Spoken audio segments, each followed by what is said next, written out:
Shalom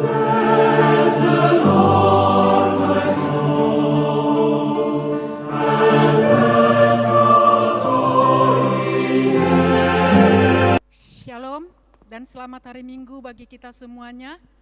Kita akan masuk dalam ibadah. Marilah kita bersaat teduh.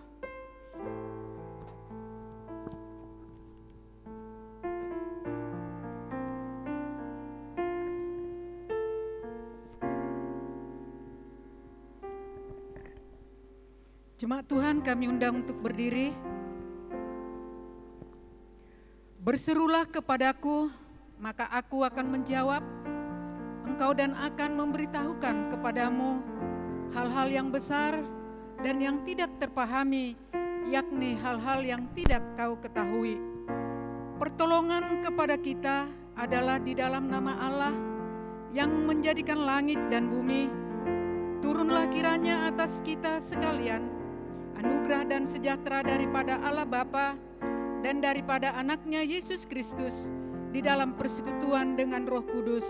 Amin. Kita bernyanyi nomor 104 ayat 1 sampai 2.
Saudara-saudara yang kekasih, Alkitab sudah menggerakkan kita untuk mengakui dosa-dosa kita di hadapan Allah Maha Kuasa, Bapa yang di sorga.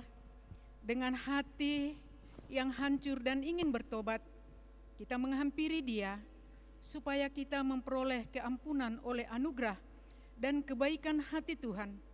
Kami berharap dan memohon kepada saudara-saudara yang hadir pada saat ini, marilah kita bersama-sama menyampaikan doa pengakuan dosa kita. Allah yang maha besar, yang daripadamu berasal setiap doa yang baik, yang mencurahkan roh dan anugerah di atas segala orang yang menantikannya. Selamatkanlah kami dari keinginan hati dan pikiran yang berubah-ubah di waktu kami mendekatkan diri kepadamu, agar kami dapat menyembah Engkau dengan pikiran yang baik dan hati yang tulus, dalam roh dan kebenaran, demi Yesus Kristus Tuhan kami. Amin. Marilah kita bersaat teduh, mari kita minta pengampunan daripada Tuhan, yaitu pengampunan dosa-dosa kita.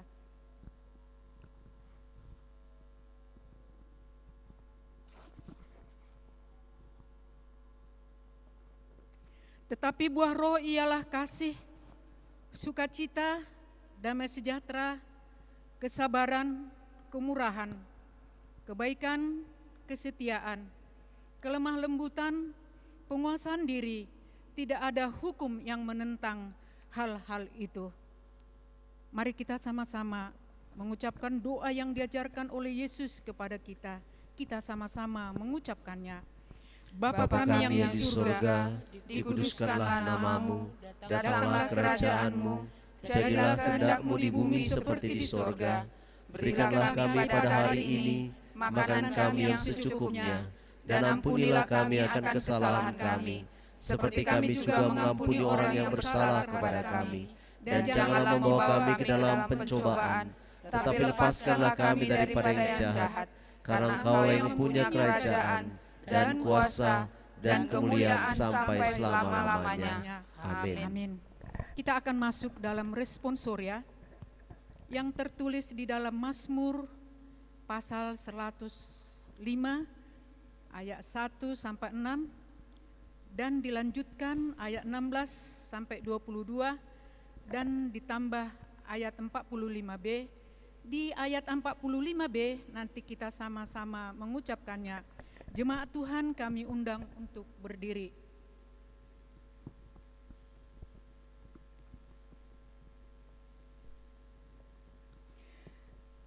Puji-pujian atas segala perbuatan Allah di masa lampau. Bersyukurlah kepada Tuhan, serukanlah namanya, perkenalkanlah perbuatannya di antara bangsa-bangsa. Bernyanyilah baginya, bermazmurlah baginya, percakapkanlah segala perbuatannya yang ajaib. Bermegahlah di dalam namanya yang kudus, biarlah bersuka hati orang-orang yang mencari Tuhan. Carilah Tuhan dan kekuatannya, carilah wajahnya selalu. Ingatlah perbuatan-perbuatan ajaib yang dilakukannya, mujizat-mujizatnya, dan penghukuman-penghukuman yang diucapkannya. Hai anak cucu Abraham, hambanya, hai anak-anak Yakub, orang-orang pilihannya. Ketika ia mendatangkan kelaparan ke atas negeri itu dan menghancurkan seluruh persediaan makanannya, diutusnyalah seorang mendahului mereka, Yusuf yang dijual menjadi budak.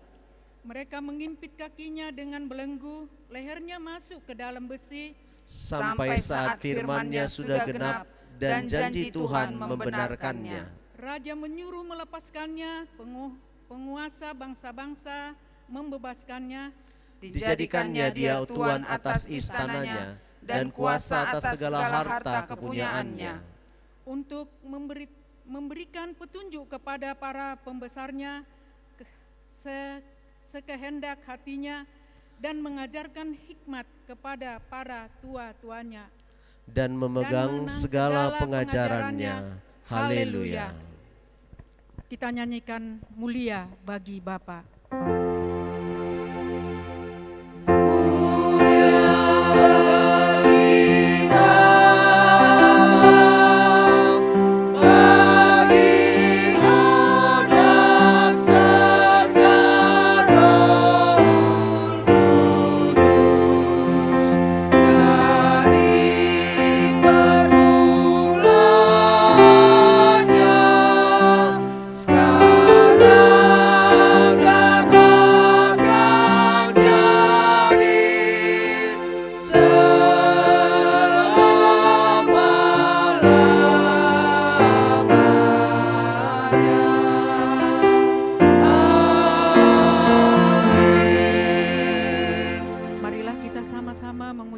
Pengakuan iman rasuli kita. Aku percaya kepada Allah, Bapa yang Maha Kuasa, Khalik langit dan bumi, dan kepada Yesus Kristus, Anaknya yang tunggal Tuhan kita, yang dikandung daripada Roh Kudus, lahir dari anak darah Maria, yang menderita di bawah pemerintahan Pontius Pilatus, disalibkan, mati dan dikuburkan. Pada hari yang ketiga, bangkit pula dari antara orang mati, naik ke sorga, duduk di sebelah kanan Allah, Bapa yang Maha Kuasa, dan akan datang dari sana untuk menghakimi orang yang hidup dan yang mati. Aku percaya kepada Roh Kudus, gereja yang kudus dan am, persekutuan orang kudus, pengampunan dosa, kebangkitan daging, dan hidup yang kekal. Amin. Jemaat Tuhan, kami persilahkan duduk kembali. Kita akan membacakan epistel hari ini yang tertulis di dalam Roma pasal 10 ayat 5 sampai 15. Demikianlah firman Tuhan. Sebab Musa menulis tentang kebenaran karena hukum Taurat, orang yang melakukannya akan hidup karenanya. Tetapi kebenaran karena iman berkata demikian, jangan katakan di dalam hatimu, siapakah akan naik ke sorga, yaitu untuk membawa Yesus turun.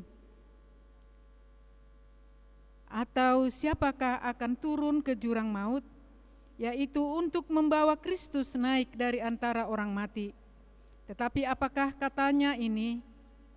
Firman itu dekat kepadamu, yakni di dalam mulutmu dan di dalam hatimu. Itulah firman iman yang kami beritakan. Sebab jika kamu mengaku dengan mulutmu bahwa Yesus adalah Tuhan dan percaya dalam hatimu bahwa Allah telah membangkitkan Dia dari antara orang mati, maka kamu akan diselamatkan. Karena dengan hati orang percaya dan dibenarkan, dan dengan mulut orang mengaku dan diselamatkan. Karena kitab suci berkata, barang siapa yang percaya kepada Dia tidak akan dipermalukan, sebab tidak ada perbedaan antara orang Yahudi dan orang Yunani, karena Allah yang satu itu adalah Tuhan dari semua orang, kaya bagi semua orang yang berseru kepadanya. Sebab barang siapa yang berseru kepada nama Tuhan akan diselamatkan. Tetapi bagaimana mereka dapat berseru kepadanya jika mereka tidak percaya kepada Dia?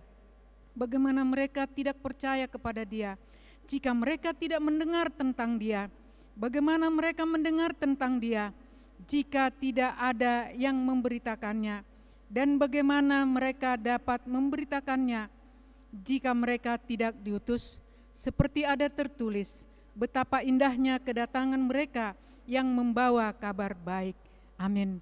Berbahagialah orang yang mendengarkan firman Tuhan dan yang melakukannya di dalam hidupnya sehari-hari. Amin.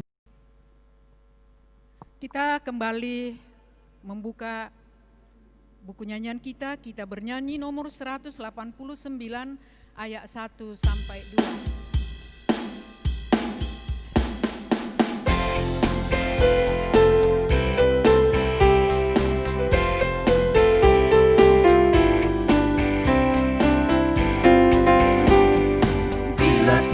Terus melanda hidupmu, bila putus asa dan letih lesu, berkat Tuhan satu-satu hitunglah, kau niscaya kagum oleh kasih-Nya. Berkat Tuhan mari hitunglah, kau kan kagum oleh kasih-Nya. Berkat Tuhan mari hitunglah, niscaya kagum oleh kasih-Nya. Adakah beban membuat kau benar? Salib yang kau pikul menekan berat. Hitunglah berkatnya pasti kau lega, dan bernyanyi terus penuh bahagia. Berkat Tuhan mari hitunglah, kau kan kagum oleh kasih-Nya. Berkat Tuhan mari hitunglah, kau niscaya kagum oleh kasih-Nya. Amin. Kita akan dengarkan warta jemaat dan doa syafaat. Warta jemaat minggu ini dan keuangan minggu ini dapat kita melihat di nafiri kita. Kami mengucapkan selamat beribadah kepada kita semua. Tuhanlah yang memberkati kita. Ada 5 topik doa yang bisa kita doakan, dapat kita lihat di nafiri kita. Kemudian kami tetap mengingatkan kepada kita semua yang di rumah ataupun yang di gereja agar tetap mengikuti protokol kesehatan Karena virus COVID-19 belum selesai. Lagi pula sudah terbit surat dari gubernur untuk memberi sanksi bagi yang tidak mengindahkan protokol kesehatan. Yang keempat, kami mengingatkan bagi jemaat yang beribadah di rumah, diharapkan menginformasikan kepada ketua komselnya agar ketua komsel dapat menjemput persembahan yang sudah dikumpulkan di rumah masing-masing. Selamat ulang tahun kepada 10 nama yang tercantum di dalam nafiri kita. Kiranya Tuhan memberikan umur panjang dan kesehatan. Jadwal ibadah dan petugas ibadah untuk tanggal 30 Agustus 2020 dapat kita lihat di nafiri. Untuk jam 8 itu kelompok 2 sektor Tesalonika dan Antioquia. Untuk jam 10 kelompok 3 yaitu sektor Efesus dan Galilea. Kami mengingatkan agar semua sektor-sektor untuk mengikuti ibadah sesuai dengan anjuran dari gereja yang sudah ditiktingkan atau diumumkan hari ini. Kita juga mengumpulkan persembahan minggu yang lalu dapat kita lihat di nafiri kita, baik yang di rumah maupun di gereja. Dana sosial duka cita ada 2 nama, yaitu untuk Bapak Sitinjak dan untuk Opung Parulian. Bagi saudara-saudara yang belum mengumpulkan dana sosialnya agar segera dikumpulkan. Kita menerima perpuluhan, ada beberapa nama yang tercantum di sini, kiranya menjadi berkat dan Tuhan memberkati kita semua. Kita juga menerima ucapan syukur yang dapat kita baca di nafiri kita. Mari kita bersatu di dalam doa. Terima kasih Bapa, Engkau memberikan kami kesempatan untuk beribadah hari ini. Dan kami bersyukur karena Tuhan masih menjagai kami dan memberikan kami waktu untuk mengisi hari-hari kami dengan kasih Tuhan. Terima kasih buat penyertaan-Mu sehingga kami boleh beribadah, boleh bekerja, boleh bersekolah. Karena itu ya Bapa, teruslah kami tuntun dan ajari dengan Roh Kudus Tuhan. Terlebih dalam menghadapi situasi pandemik di Indonesia ini. Agar kami bersama dengan anak-anak kami, bersama dengan pemerintah, boleh bersatu hati untuk tidak meneruskan virus COVID-19 kepada semua orang, tetapi untuk mematahkan rantai perkembangan virus ini. Tuhan, tolong kami di saat kami menyampaikan firman Tuhan sebagai hamba-Mu dimanapun mereka berada. Biarlah firman-Mu menjadi kekuatan para jemaat Tuhan dan hamba-hamba-Mu. Majelis Tuhan di gereja ini biarlah Engkau lingkupi pekerjaannya, pendidikannya, bahkan anak-anak dan cucu-cucunya. Biarlah Engkau dalam kehidupan mereka ada menemani, sehingga pelayanan demi pelayanan baik lay speaker maupun majelis boleh semakin menuju kepada kebenaran di hadapan Tuhan. Tuhan, rencana konferensi tahunan akan dilaksanakan di bulan Oktober ini. Berkati Bapak Bishop yang akan memimpin. Berkati para DS yang juga membantu Bishop. Dan berkati orang-orang yang berkompetensi untuk itu. Percukupkan segala dana Tuhan, karena kami tahu di masa-masa pandemik ini sulit untuk mengumpulkan banyak orang. Tetapi kami percaya Engkau memberikan hikmat supaya kami dapat melaksanakan konferensi tahunan ini. Kami berdoa Tuhan buat mereka yang sakit, mereka yang sedang dalam pemulihan. Biarlah kuasa Tuhan menaungi mereka, sehingga obat-obatan yang dipergunakannya bisa menjadi saluran penyembuhan. Tetapi kami percaya Bapa, yang menyembuhkan itu adalah Tuhan melalui kuasa-Mu. Biarlah Tuhan kesembuhan yang diperoleh saudara-saudara kami menjadi sukacita bagi keluarga dan bagi dirinya juga. Kami berdoa Tuhan buat mereka yang berulang tahun hari ini dan dalam 1 minggu ini. Kami percaya umur panjang ada pada Tuhan, dan Tuhanlah yang berkehendak. Biarlah Engkau Tuhan memberikan kekuatan dan kesehatan serta sukacita, di mana saudara-saudara kami sudah mencapai umur usia yang bertambah. Mereka yang berduka cita Tuhan tolong hiburkan. Mereka yang mencari pekerjaan Tuhan tolong bukakan pintu pekerjaan. Mereka yang lelah tolong Tuhan kuatkan. Terlebih anak-anak kami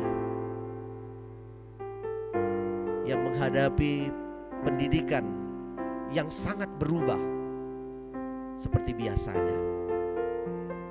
Tuhan, berikan hikmat kepada anak-anak kami, supaya dengan hikmat itu mereka tetap pada cita-cita dan kasih yang Tuhan berikan.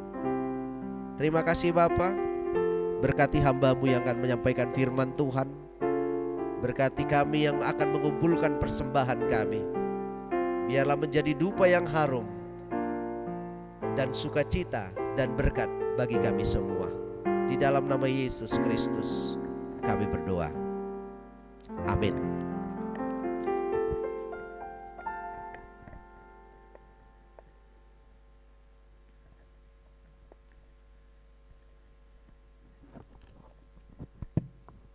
Kita akan mengumpulkan persembahan kita. Hendaklah masing-masing memberikan menurut kerelaan hati, jangan dengan sedih hati atau karena paksaan, sebab Allah mengasihi orang yang memberi dengan sukacita, dan Allah sanggup melimpahkan segala kasih karunia kepada kamu, supaya kamu senantiasa berkecukupan di dalam segala sesuatu, malah berkelebihan di dalam pelbagai kebajikan.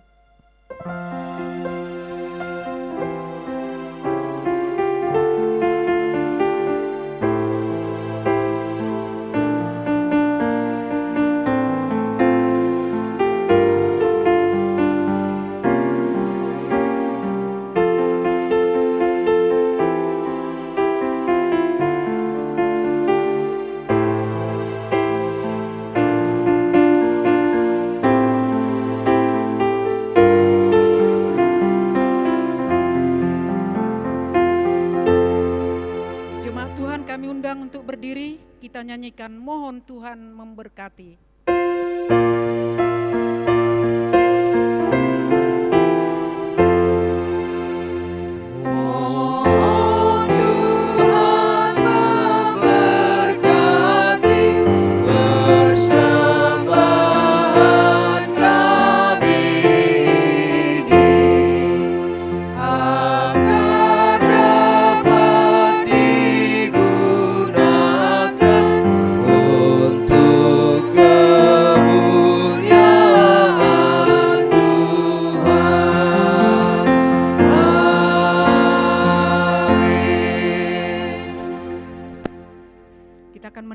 Firman Tuhan, mari kita sambut firman Tuhan dengan memuji nama Tuhan.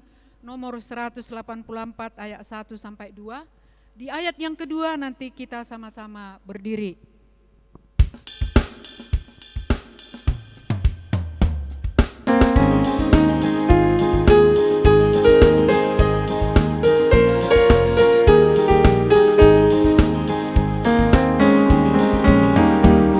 Bersama Tuhan di kota yang mulia, Yesus di hatiku. Jiwaku rindu pencerahan terangnya sejak Yesus di hatiku. Sejak Yesus di hatiku. Sejak Yesus di hatiku. Bagai gelora ombak hatiku senanglah sejak Yesus di hatiku. Ku takkan berjalan di tempat yang sesat sejak Yesus di hatiku. Meski banyak dosa namun Ia sucikan sejak Yesus di hatiku. Sejak Yesus di hatiku. Sejak Yesus di hatiku. Bagai gelombang ombak hatiku senanglah sejak Yesus di hatiku. Amin. Mari kita berdoa.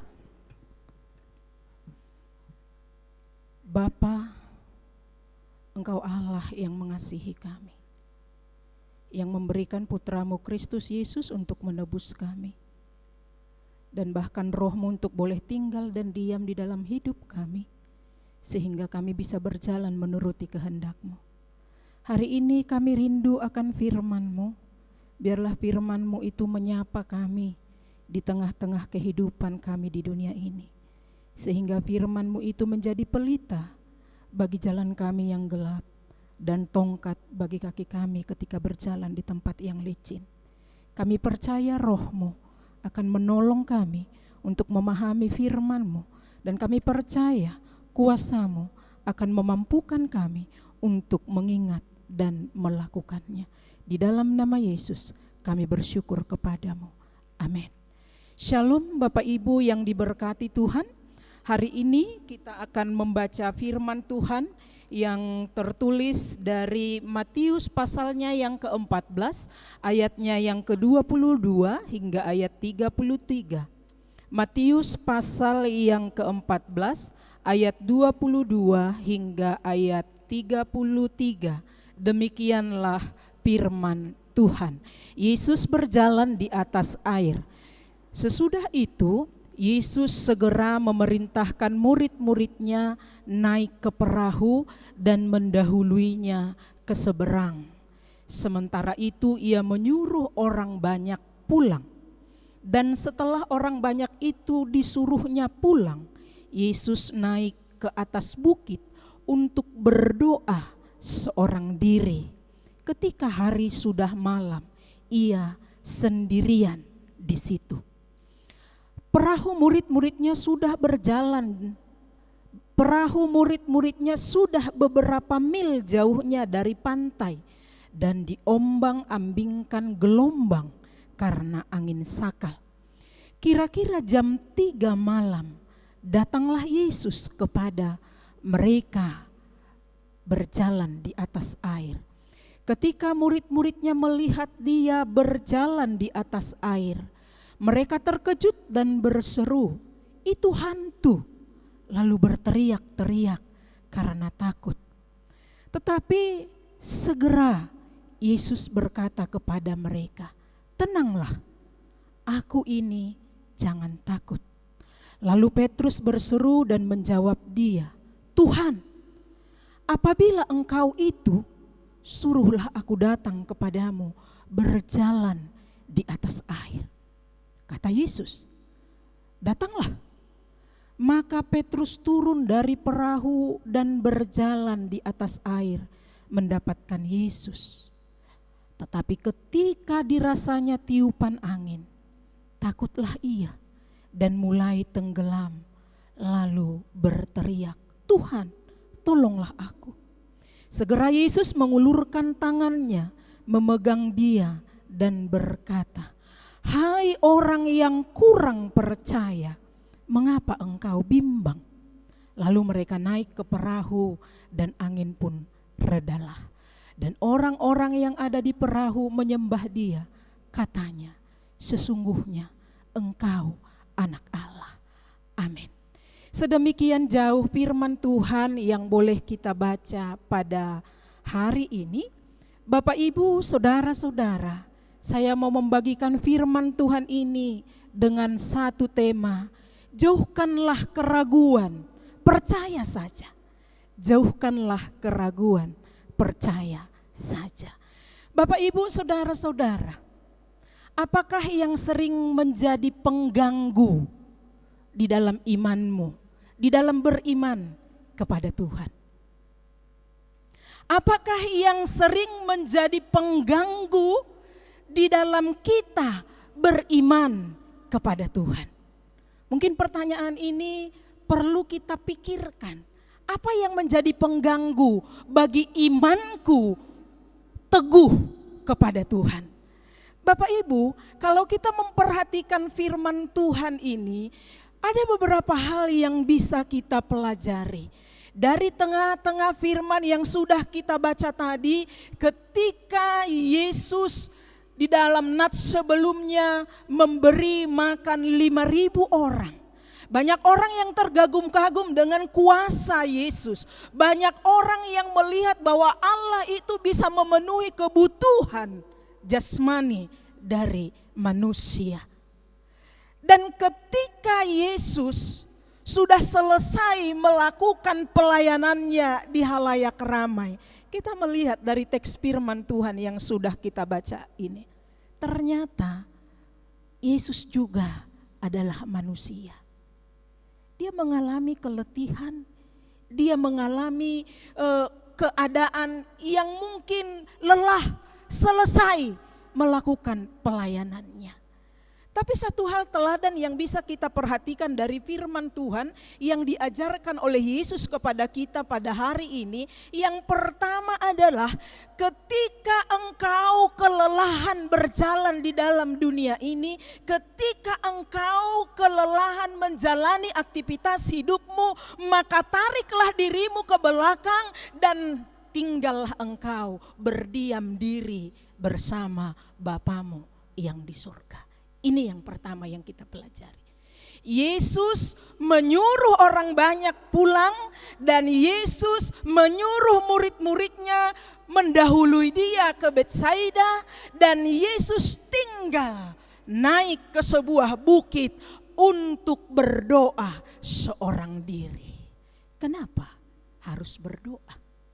Ternyata disinilah kita melihat keterbatasan dari kemanusiaan kita. Kita membutuhkan energi yang baru, kita membutuhkan semangat yang baru, kita membutuhkan kekuatan yang baru untuk kembali menjalani hidup yang masih Tuhan percayakan kepada kita. Kita melihat dari ayat 23 ini, ketika Yesus seorang diri sendirian pada malam itu bersama-sama dengan Bapanya. Banyak hal yang dilakukan Yesus ketika dia mengalami pergumulan yang berat. Lihat dan ingat kisah Getsemani. Ketika beban berat itu ada di pundak Yesus, ada di hadapannya, nyawanya terancam. Satu hal yang dia lakukan, dia pergi menyendiri bersama dengan Bapanya. Ibaratkan baterai dari HP kita.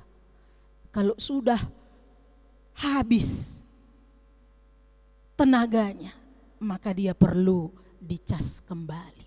Sehingga dia dipulihkan untuk bisa memberikan kekuatan, semangat yang baru di dalam kehidupan. Itulah yang diajarkan Yesus pada kita. Di dalam kehidupan kita, dalam hidup rohani kita yang sering terganggu di dalam kehidupan ini. Tadi pertanyaan saya di awal, apa yang sering membuat iman kita terganggu? Apa yang sering membuat kita meragukan kuasa Tuhan yang sanggup menolong kita? Apa yang sering membuat kita tidak percaya kepada Yesus 100%? Saya renung-renungkan di dalam perjalanan iman saya. Ada dua. Yang pertama, yang sering mengganggu iman percaya kita adalah pikiran. Pikiran kita ini diperalat oleh iblis untuk meragukan kuasa Tuhan. Kayak mana bisanya nanti? Mampukah Tuhan untuk menyelesaikan masalahku ini? Mampukah Tuhan membuat segala sesuatunya menjadi indah? Pikiran kita ini bertolak belakang dengan kenyataan yang ada di hadapan kita. Pikiran kita ini membuat kita meragukan bahwa Allah mampu. Pikiran kita ini sering diperalat oleh iblis sehingga kita meragukan kuasa Tuhan tidak sanggup untuk memulihkan kita. Kenapa? Kita bisa melihat Bapak Ibu saudara-saudara dari perjalanan murid-murid Yesus yang sudah mendahului Yesus pergi menuju daerah Betsaida. Apa yang terjadi di dalam perjalanan mereka? Bapak Ibu firman Tuhan mengatakan bahwa setelah beberapa mil murid-murid itu berada di tengah danau, terjadilah angin sakal. Apa itu angin sakal? Angin itu adalah sesuatu badai yang tiba-tiba datang. Bukankah juga persoalan dalam hidup kita tidak pernah direncanakan? Bukankah masalah di dalam hidup kita tidak pernah kita undang, tetapi dia datang. Masalah itu menghampiri kita. Tapi ada orang berkata, sekencang, sebesar apapun gelombang laut, kalau gelombang itu, air itu tidak masuk ke dalam kapal, maka kapal itu masih akan bisa berlayar. Tapi kenyataannya yang sering terjadi di dalam kehidupan kita adalah masalah yang datang itu terus masuk ke dalam hati kita, bahkan pikiran kita, membuat kita bergumul sehingga kita tidak mampu berdiri, apalagi untuk menyaksikan iman kita. Di dalam pergumulan kita sering jatuh. Kita mengupayakan dengan sekuat tenaga kita, kemampuan, keahlian yang kita punya. Para murid-murid mengalaminya ketika diombang-ambingkan oleh angin sakal yang begitu hebat. Perahu mereka berjuang supaya perahu mereka itu selamat. Saudara-saudara yang diberkati oleh Tuhan, coba kita perhatikan firman Tuhan ini. Apakah ketika murid-murid itu mengalami masa-masa sulit, mereka memanggil Tuhan? Tidak. Apakah murid-murid itu ketika mengalami gelombang yang begitu berat, mereka berseru kepada Tuhan? Tidak. Tetapi yang mereka lakukan adalah, kalau kita membaca di dalam Markus, di situ dikatakan bahwa mereka mendayung kapal itu dengan sangat payah. Artinya apa yang saya katakan tadi, kekuatan kita sebagai manusia, pikiran dan keahlian yang sering kita punya, itulah yang kita pergunakan terlebih dahulu. Yesus sudah mengawalinya. Di dalam nats firman Tuhan yang kita baca tadi, bahwa pada awalnya dia terlebih dahulu bersatu dengan Bapaknya. Ini keteladanan yang Yesus berikan kepada kita. Bapak Ibu saudara-saudara, ayat 25 berkata, kira-kira jam 3 malam datanglah Yesus. Apakah mereka mengundang Yesus? Tidak. Tapi yang jelas di sini kita belajar memahami bahwa Allah itu adalah Allah yang Immanuel. Allah beserta kita. Setiap saat perjalanan roda kehidupan kita ini, Allah ada bersama kita.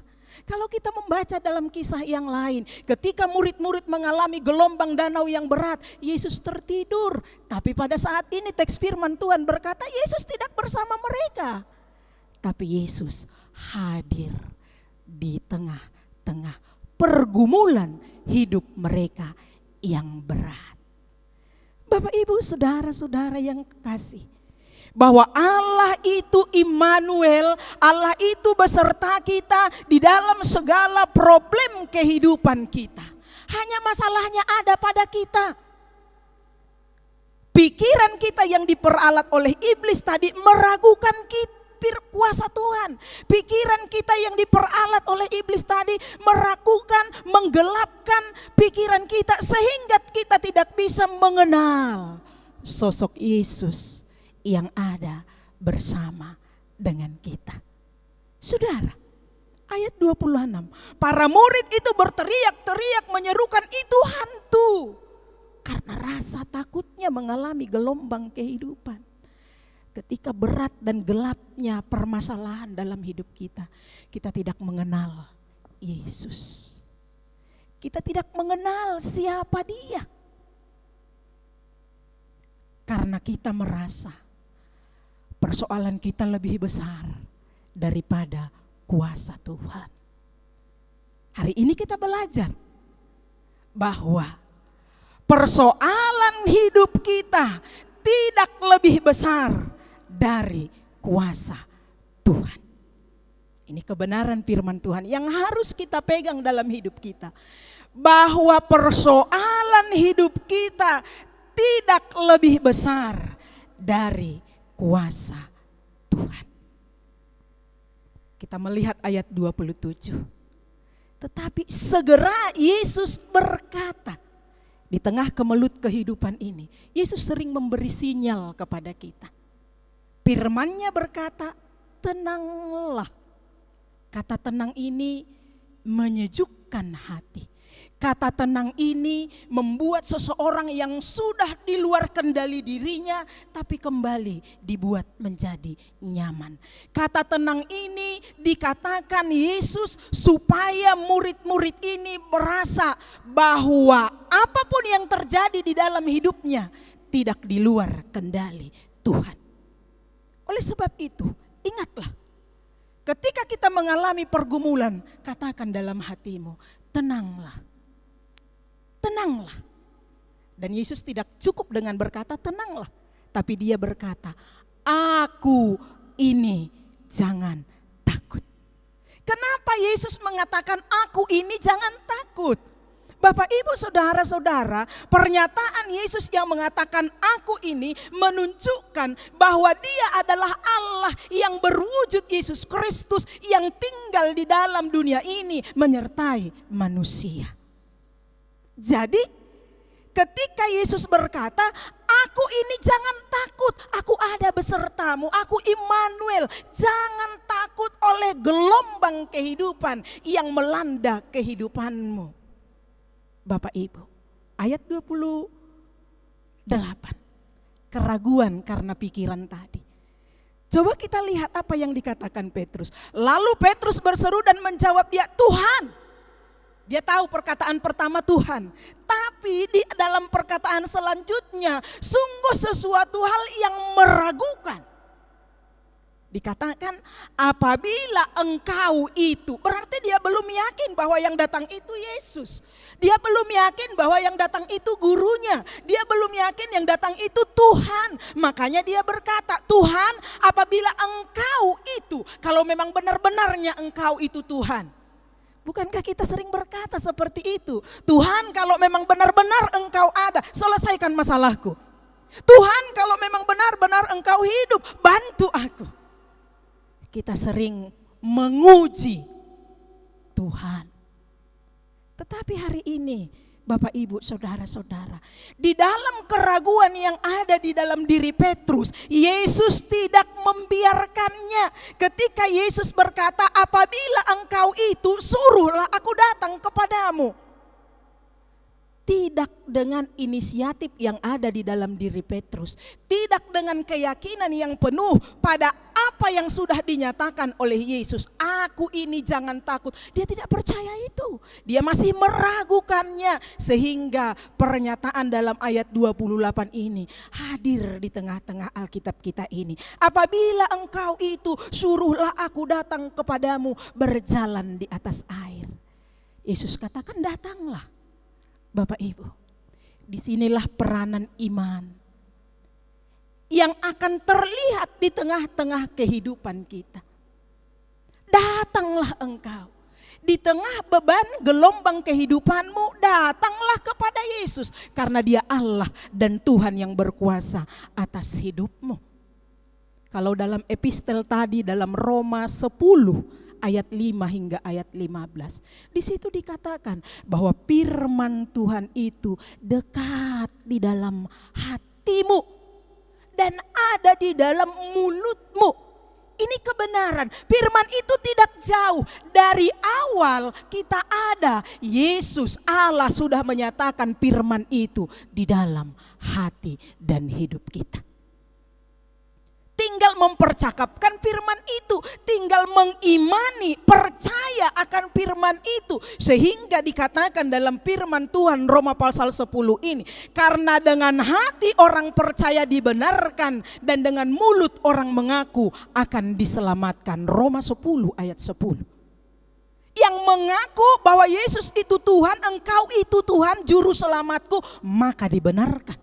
Dan orang yang percaya di dalam hatinya, orang yang percaya di dalam hatinya bahwa Yesus itu Tuhan dan Juru Selamat, dia dibenarkan.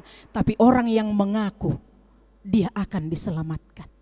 Pengakuan adalah hal yang paling mendasar di dalam kehidupan kita. Pengakuan akan kuasa Allah, pengakuan akan kemampuan Tuhan, pengakuan akan otoritas Tuhan di dalam kehidupan kita. Ketika itu ada dalam hidup kita, maka selamatlah kita. Bapak Ibu saudara-saudara yang diberkati Tuhan. Kita melihat kembali teks firman Tuhan pasal 14 dari Matius ini.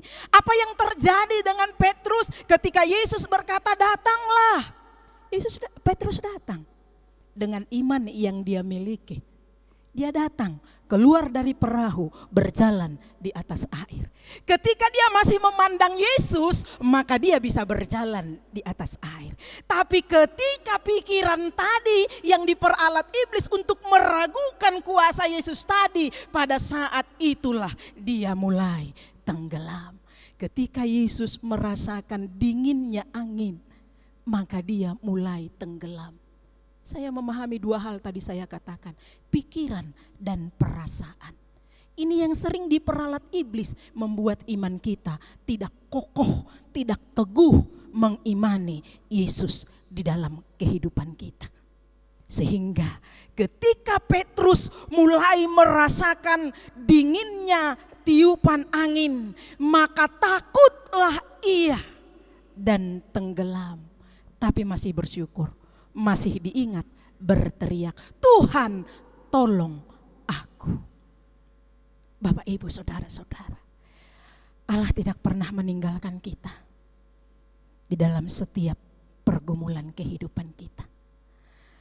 Yesus mengulurkan tangannya dan memegang dia dan berkata, hai orang yang kurang percaya, mengapa engkau bimbang?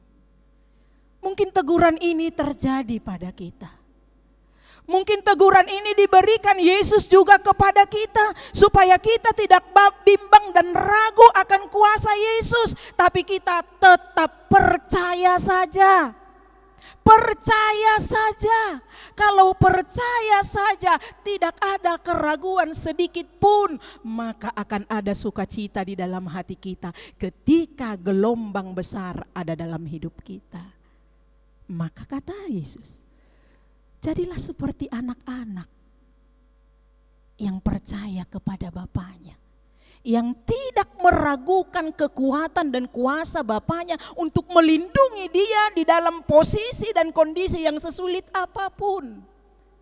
Jadi ternyata Bapak Ibu, saya belajar bahwa memang ketika kita bergumul, kita terus hanya bergumul dalam gelombang kehidupan kita, yang terjadi hanyalah penyakit dan keraguan yang semakin besar dengan perbuatan iblis. Tapi ketika kita sudah menaruh percaya dengan berkata, tidak ada yang mustahil bagi Tuhan. Segala sesuatu bisa Tuhan ubah untuk mendatangkan kebaikan bagi setiap orang yang percaya. Jadi ketika kita sudah menyerahkan beban hidup kita kepada Tuhan, puji saja Dia. Biarkan Dia yang bekerja seturut dengan kehendaknya dalam kehidupan kita, dalam setiap permasalahannya, maka kita mampu bersukacita. Karena itu firman ini hari ini, jangan ragukan kuasa Yesus. Percaya saja, Ia sanggup melakukan banyak perkara dalam hidupmu. Amin. Kita berdoa. Bapa, banyak perkara di dalam kehidupan kami. Mungkin kami berkata, Masalah yang kualami ini tidak ada tercatat di dalam Alkitab. Bagaimana Tuhan bisa memulihkannya? Mungkin kita berkata, bagaimana aku bisa berharap dengan kondisi yang buruk yang sedang terjadi dalam hidupku? Tapi hari ini kami melihat bahwa ketika Tuhan di dalam kemanusiaan mengalami kelelahan, satu hal yang kami pelajari, kami harus datang kepadamu. Kalau dinding tidak ada lagi tempat kami untuk bersandar, lantai masih ada tempat kami untuk bertelut. Biarlah ini Tuhan menjadi kekuatan kami, penyemangat bagi kami di dalam kami berjalan di dunia ini. Sehingga hari-hari kami boleh kami isi dengan lutut yang bertelut kepada Bapa.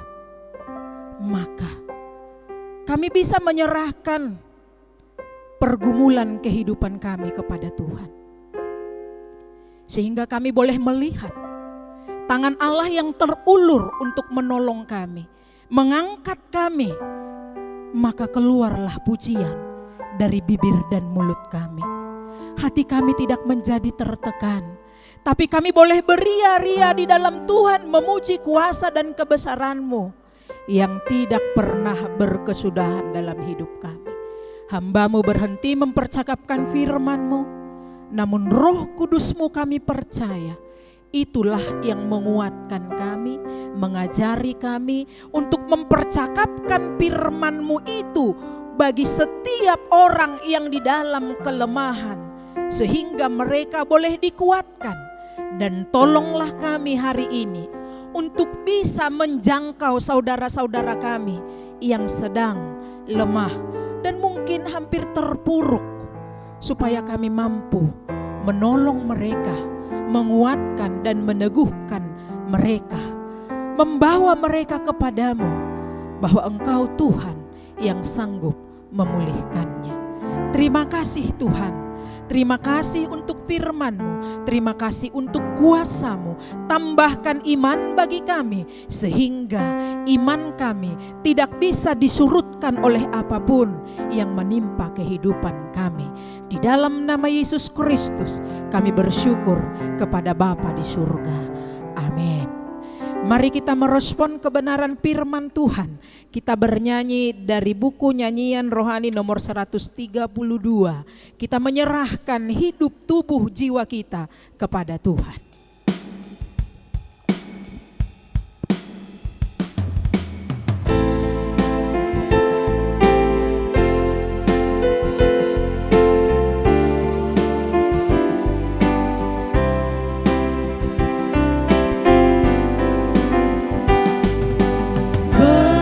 Berserah kepada Yesus, tubuh, roh dan jiwaku.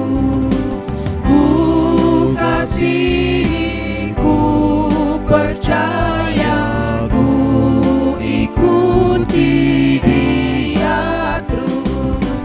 Aku berserah, aku berserah kepadamu, Juru Selamat. Aku berserah,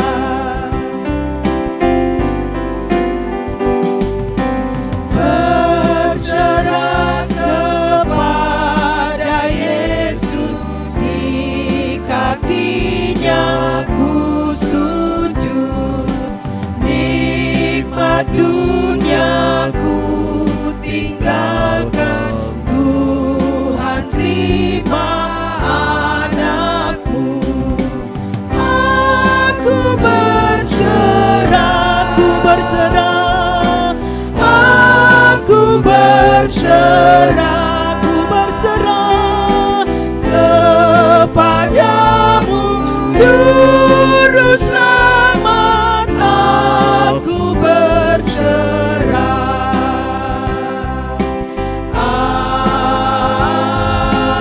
Amin.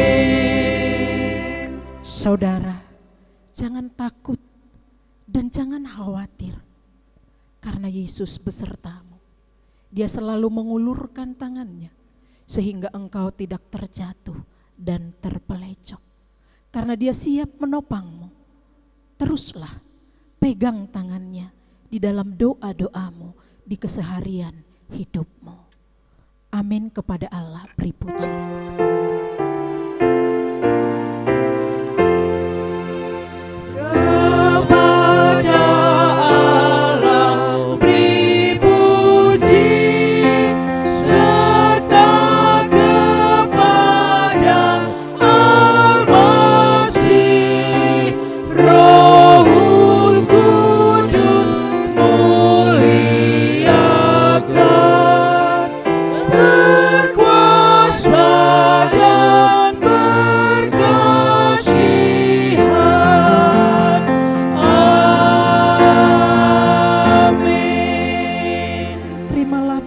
Dari Tuhan saja.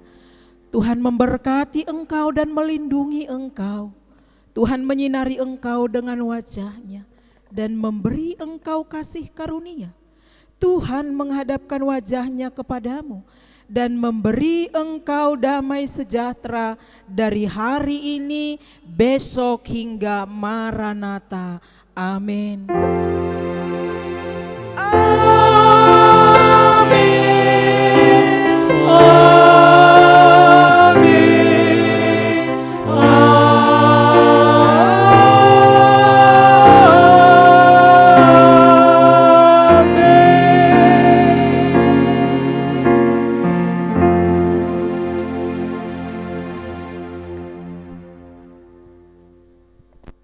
Shalom bagi kita semua. Selamat hari Minggu. Tuhan memberkati kita.